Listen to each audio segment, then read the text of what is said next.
Hey guys, what's up? I am here to give you guys a recap on a new episode of Vinland Saga, which is on episode 12. Now, I'm gonna straight up be honest with you, I can't really give a lot of detail in this episode, but something that's really almost similar to our possible history in the books that we always listen to nowadays when it comes to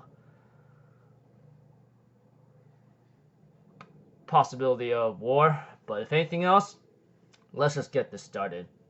Askeladd and his team are pretty much on the run from Thorkel and his crew.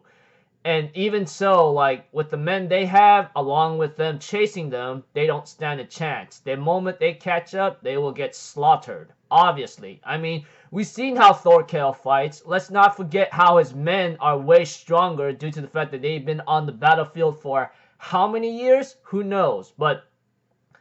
And no one could actually match up to Thorkel except Thorfinn's father himself. And we all know what happened to him. I mean, there's no need to even remind you of that, even just hints of it. But okay, enough of me being idiotic.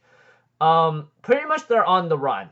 But apparently it gets really uneasy for Askeladd's men because they've been walking, they didn't have much sleep, not to mention they're running low on resources, and they were able to tell that Thorkel will catch up due to the fact that one man has very good hearing. Like he could just put his ear on the ground and knows when they're coming, etc.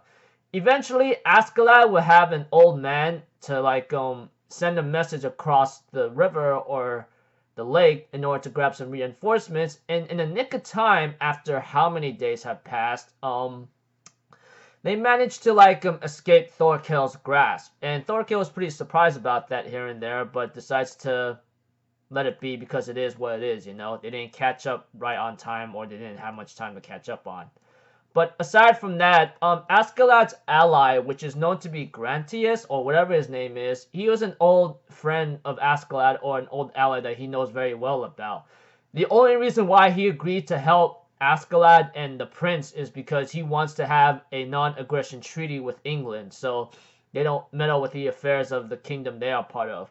We get a history lesson that when England was united, there were multiple factions that was spread across the land of Wales. As we all know it, Thorkel mentions to one of his men that one of the country lands or lands that's known to be Wales, they were not part of England from the very get-go, or from the moment it began. Maybe because of different interests or possibly other things involved, something small and trivial. But aside from that, the guy who's an ally to Askeladd only agrees to help him out because we have similar interests. Not to mention Canute, who is possibly going to be the future king, is gonna possibly stop the non-aggression. The pass on the non-aggression pact, you know. Although we also see to it that the priest in this episode talking to one of Askeladd's men, saying that, well, I could tell you that the king has a lot of lover slaves, but I will tell you this though, I have only one interest, and that's love. And we all know what love is. I mean, obviously from the get-go, but Askeladd's man does not really understand what love is, which I go are you serious? Well, if they've been pirating, plundering, and causing pain and misery, of course they won't know because they don't even have time to socialize or even care much of a dang world of what normal human lives are, which is really hard to even get by nowadays. But from then on, we see to it that eventually, as time continues on in the episode, Askeladd would later on have a small talk with his old ally Grantius, or whatever his name is, talking about the Artorias legend. And I mean an Artorias legend, something about that person will return from Avalon and restore Britannia who it once was, you know. And when he mentions Artorias and something about Avalon, I knew he had to talk. I had a feeling that it had to be from Arthur or Artorias himself from the Legends of Camelot. I mean, all you guys should know the Legends of Camelot at least. I mean, from the get-go. That's if you ever done a fair share of research of who King Arthur is or King Artorias is, and we all know who that person is. And aside from that, they get ambushed towards the end of the episode due to the fact that one of his men ends up realizing someone is nearby to attack us, but it's too late. They get ambushed and gets raped, and Askeladd's horse gets bombarded by a bunch of arrows, and Thorkel, who is far off, possibly senses something of like excitement, and Thorfinn picks up his shield and gets ready for battle as for the rest of Askeladd's men, and the episode ends off there.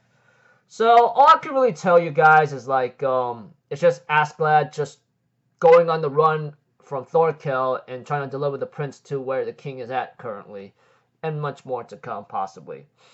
Not to mention, I think I see a familiar face due to the fact that he looks too similar.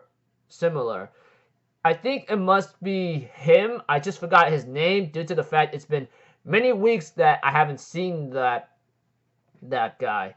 All I know is I could tell you is like it's the guy who's looking for Thorfinn. You know, I'm pretty sure that must be the guy due to the fact that he looks at someone that looks a little similar to Thorfinn, but realizes that it's not him, and he looks on in disappointment.